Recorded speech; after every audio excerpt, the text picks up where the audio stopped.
अक्सर हमें समाज सेवा, देश की उन्नति और दूसरों के दुख में हाथ बटाने की बड़ी बड़ी बातें करते हैं।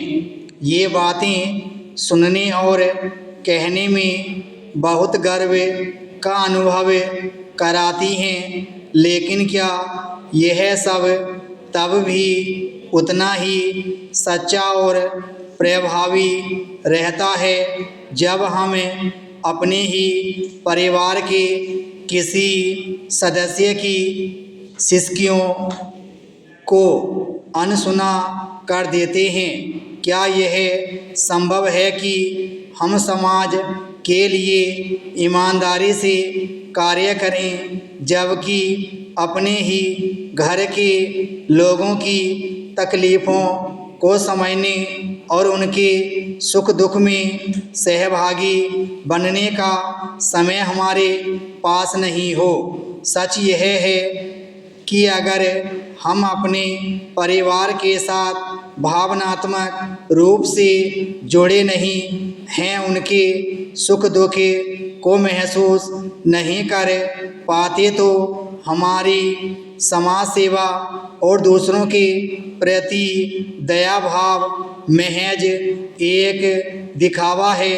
यह असल में उस वास्तविकता से मुंह मोड़ने जैसा है जिसे हमें स्वयं समझना और स्वीकार करना ही नहीं चाहते। सवाल है कि परिवार और संवेदना के साथ गहरे जुड़े होने की अपेक्षा पालने वाले समाज में एक दूसरे के बीच इस अदृश्य दूरी की संस्कृति कैसे और क्यों विकसित हुई?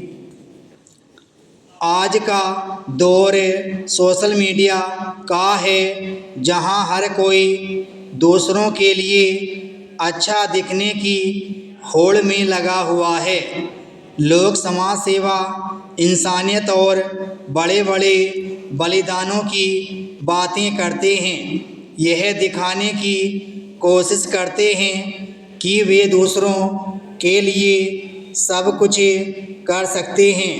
कभी कभी वे मदद भी करते हैं, लेकिन क्या यह मदद वास्तव में सच्चे दिल से होती है, या यह केवल अपनी छवि बनाने के लिए की जाती है?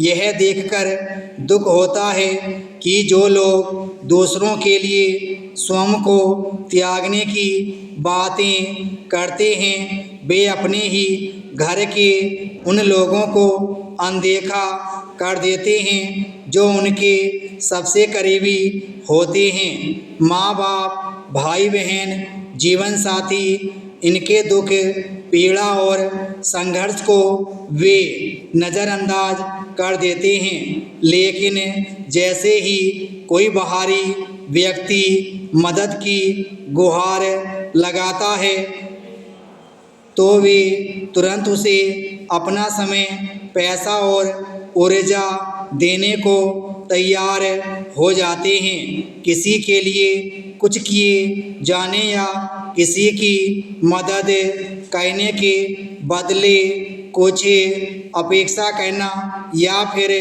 इस शर्त पर किसी की मदद करना क्या मदद की गरिमा को कम नहीं करता?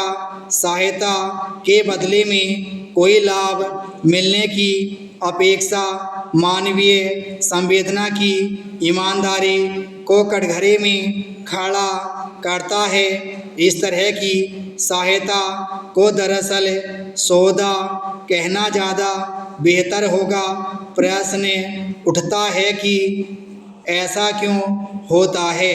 क्या हमारी प्राथमिकताएं गलत हो चुकी हैं? क्या हमारी सोच इस हद तक बदल गई है कि हमें अपने अपनों का दर्द महसूस ही नहीं होता? विराम स्टॉप।